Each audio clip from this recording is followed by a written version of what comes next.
E vamos a Fortaleza para a participação de Carla Soraya, da TV Ceará. Olá, Juraci. Meu cumprimento também aos colegas de bancada virtual, ao professor e aos espectadores que estão nos acompanhando. Professor, a gente teve na década de 1946 e também no ano de 51 o professor e médico Josué de Castro falando sobre a geografia da fome, a geopolítica da fome, e ele já apontava que a fome era uma forma de manipulação de poder, né? E também que não tinha nada a ver com a tecnologia, e sim com a questão da má distribuição de renda. Aí a gente pula 40 anos, vai para a década de 1990, vem o Betinho com aquela campanha contra a fome, e hoje estamos de volta, né? Passamos aí pelo Bolsa Família, que reduziu isso, tirou a população brasileira do mapa da fome, mas estamos de volta, e a gente tem atualmente a CUFA, a ONG Gerando Falcões e a Frente Nacional Antirracista unidas no movimento Panela Cheia. Só que o problema é que, nesse momento, até as doações diminuíram, ou seja, a gente tem cada vez mais gente entrando na faixa da miséria.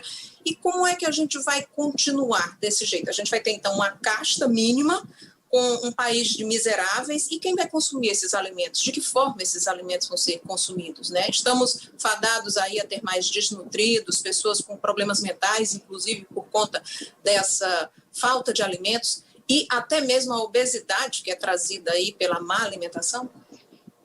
Estamos. Infelizmente, a minha resposta é positiva. Estamos. Esse risco existe e é real. Já está posto. Deixa eu te dizer. Bom, primeiro, sempre que posso, eu faço uma saudação ao José de Castro, que é nossa grande referência, né? Quando nós reconstruímos o Conceia, em 2003, nós imediatamente nomeamos o José o patrono do Conselho, né? Adoraria ficar aqui horas falando sobre a obra dele, o seu vanguardismo, né? O vanguardismo do Josué. Aquilo que você comentou agora há pouco, o Josué, em 46, na introdução do Geografia da Fome, ele diz assim, essa maneira como eu estou abordando a fome é um estudo ecológico, porque ele estabelece a relação entre os seres humanos e o ambiente que eles vivem. E o alimento é o principal elo entre os seres humanos e o ambiente que vive. Ele estava falando dos semiáridos, principalmente, né? Então, viva Josué, viva um país que já teve Josué, né? Salve. Como alguém falou agora há pouco, viva o Paulo Freire.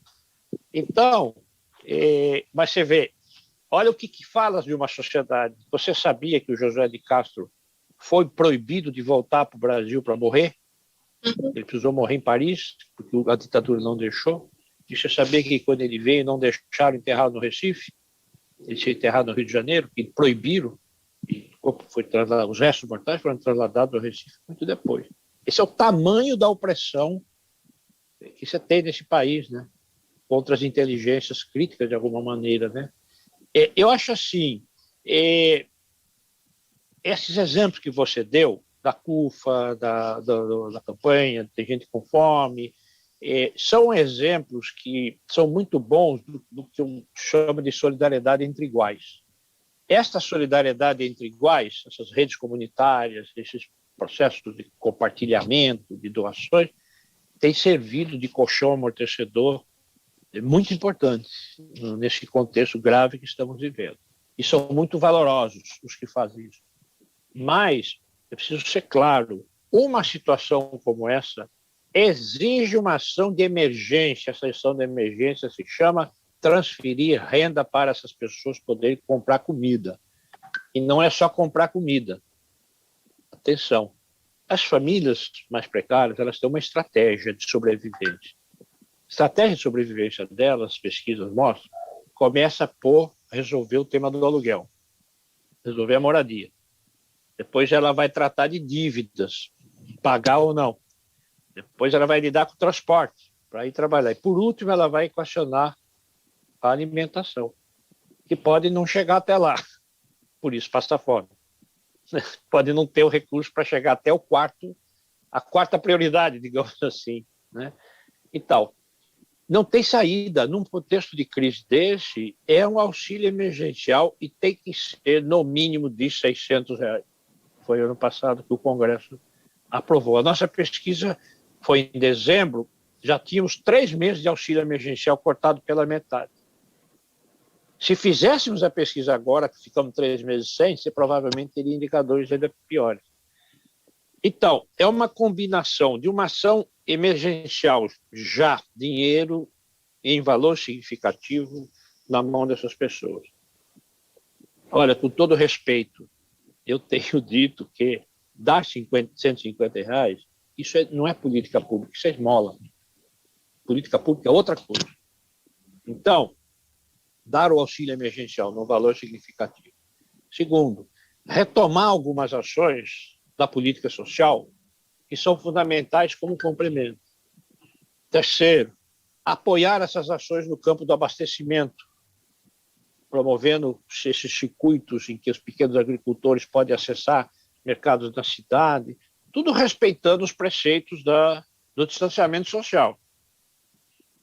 Não precisou de muito para que essa pessoa que ocupa a presidência usar os dados da fome para dizer, tá vendo, não falei que ia ter fome?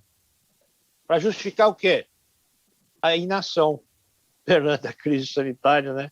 Para justificar a negação que ele faz do distanciamento. A resposta não é essa. A fome não está aí porque se está praticando distanciamento, embora o distanciamento comprometa o funcionamento. A fome está aí porque tem miséria. A fome está aí porque tem desigualdade. Aliás, a fome é que faz com que muitas pessoas não possam praticar o distanciamento e o isolamento. Não tem como ficar em casa, vai ficar em casa, morre. Não tem auxílio. Não tem auxílio, não tem nenhum apoio. Então, eu acho que o risco desta barbárie degenerar existe. Eu temo pela violência, inclusive. E o risco disso ter efeitos mais duradouros do que o do atual momento também. No plano fisiológico e no plano psicológico. Isso já vem sendo tratado por aí, né? Em vários lugares, né? E a gente sabe, né? Eu estou aqui para falar de fome, né? Podemos falar também de outras coisas, mas fome deixa marcas. Fome deixa marcas. Não é um episódio qualquer, não.